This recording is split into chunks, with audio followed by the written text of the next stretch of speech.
Hi there, this is David and welcome to New RPG News. We have a lot of stuff to talk about today, from Chained Echoes to Ys 10 to Grandia news to some of Uden Chronicle, and then to Square Enix doing Square Enix things as usual. So let's start there with Forspoken. I put out a demo review recently of this game. I got a PS5 for Christmas, so I, played the demo, I reviewed it, and it's a mixed bag. At the end of the day, I said, yeah, it's a pretty neat game. It's not my speed. It's not something that I enjoy, but there's nothing wrong with it. Am I going to buy it for $70? No. Might I pick it up for $10 or $15? Yeah. In a couple of years in the clearance bin or whatever. But to Square's credit, they are actually taking demo feedback into account. Honestly, I don't even know why this is news. To me, if you put out a demo, every single company on the face of the planet should be taking demo feedback into account. To me, that's the purpose of a demo. Why is it news whenever a corporation says, maybe we should actually take demo feedback into account? That should be, duh. That everybody should be doing this. I don't understand why this is news. But anyway, the last time that I heard that Square was taking demo feedback into account was with Bravely Default. And that was a long time ago, but man, did they make that game much, much better by speeding up the battle system and turning off random encounters and doing all sorts of other quality of life improvements. So, hopefully that will be the case here with Forspoken as well. It says here, we're listening to all your feedback and can confirm that the full game will have an increased text size. I don't know why it's teensy weensy tiny. In general, I don't understand this teensy weensy tiny text size in games nowadays. Games you need to be able to read what they're saying. Come on now. It's gonna have button mapping. Hey, maybe not everything's gonna be R2 all the time. That would be good. It's also gonna fix the HDR issues that some people are experiencing.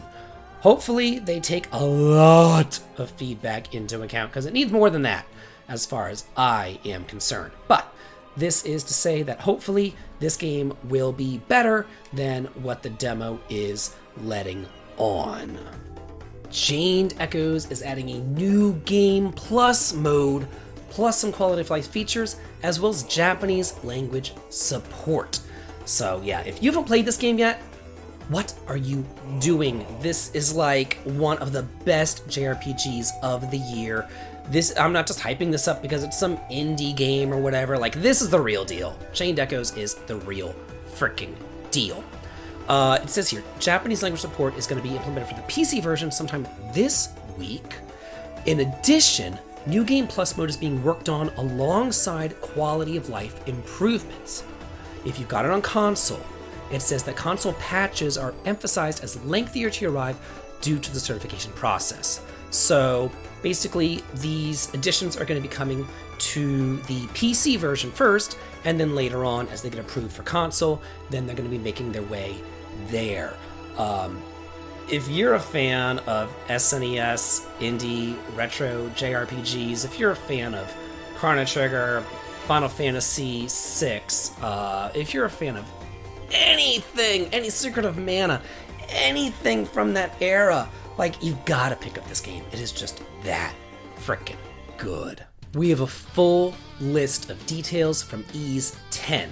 Let me just go through this list. There's a lot to discuss here. We have Adol's 17 years old.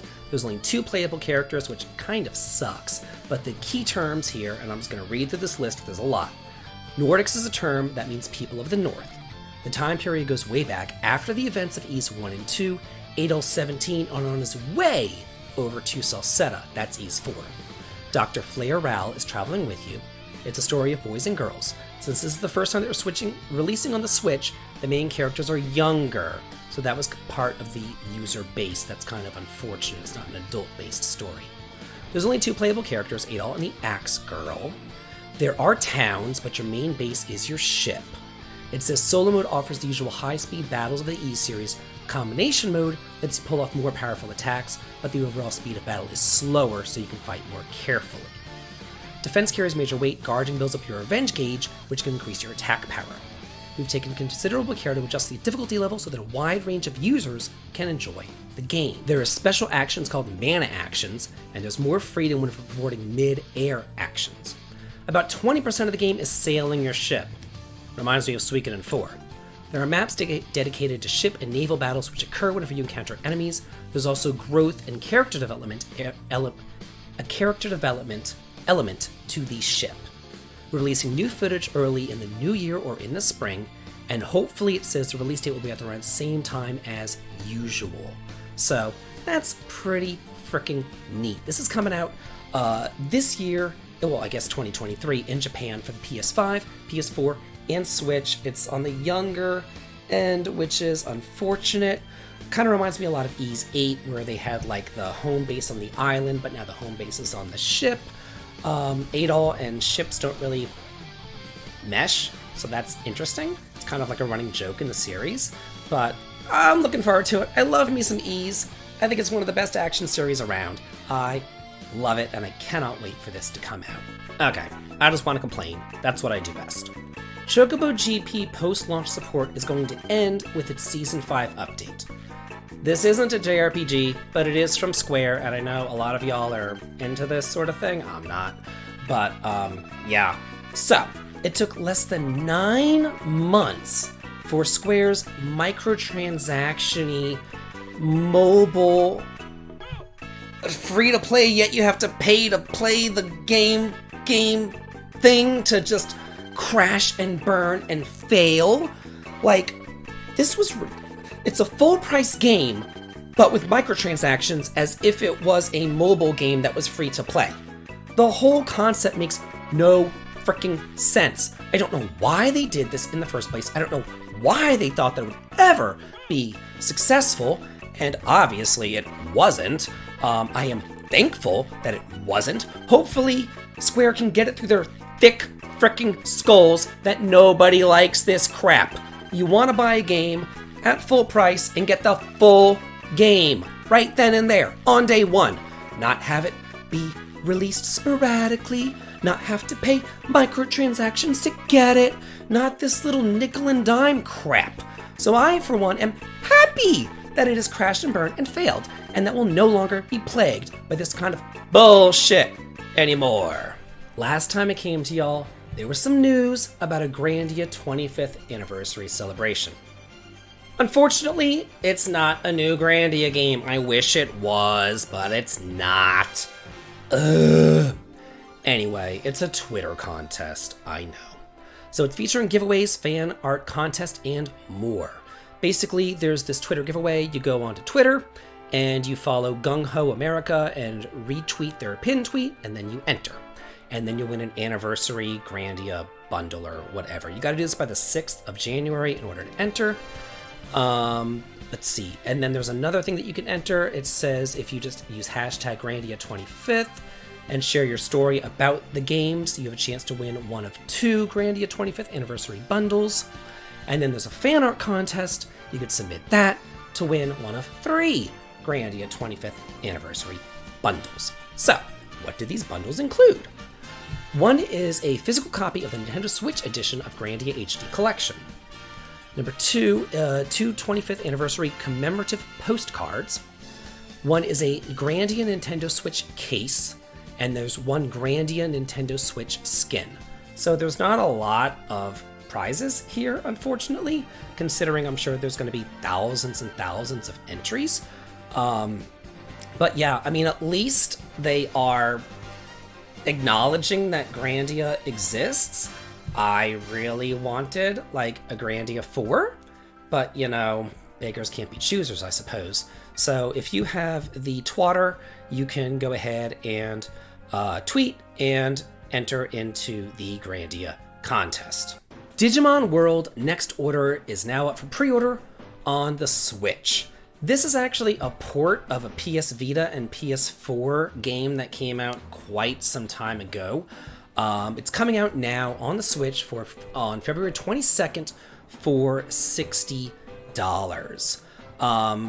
I'm not the biggest Digimon fan on the planet. This doesn't look terrible, but again, it's just not my thing. I figured I'd bring it up though, just because, you know, some people out there might like it. There's no new additions to this game that it talks about, no real new content. However, it looks like there's some 2 quality of life features, because they will have a beginner mode as well as a run functionality. So that's nice. I'm kind of shocked that there wasn't a run mode in the first game, but I guess it's just a way to, you know, get through it a little bit quicker. So there is that. If you're interested in this, make sure that you pre-order it, because it looks like it comes with like a beanie.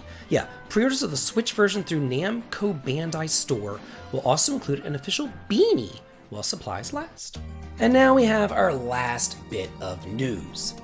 Eiyuden Chronicle Rising physical editions are now up for pre-order. They're coming out January 26th. If you haven't played this game physically and you've been waiting, or if you haven't played it digitally, I'm sorry, and you've been waiting for it physically, now is the time to get it. I personally played it digitally, and do I think it's worth full price? No. Just fair warning. It's coming out for the PS4, PS5, and Nintendo Switch. It might be nice to get a physical copy of this, just because it's neat to have physical copies, and it says that you get a soundtrack CD as an additional incentive for pre-ordering the game, and there's also 3 exclusive trading cards included with each copy of the game as well. So there is some incentive there to purchase it. But I want to say that I got this for like $15 digitally on Steam when it was first released, and Lord knows that if you buy it physically, it's probably going to be up there on like $50 range, somewhere up there. So yeah, I do have some reviews of a pretty substantial amount of videos about this game on my channel if you want to look it up and see how it is for yourself. It's a neat game. Is it worth $50? No. Just saying, I'm sorry. I'm just trying to be honest. That's all I do here, is I just try to be as honest as possible. Anyway, that's it for the news, the new RPG news. Let me know what you're most excited about in the news, and let me know if I touched on anything that you would like for me to talk about more, or if you heard something that I haven't talked about, let me know in the comments, and as always, have a good day.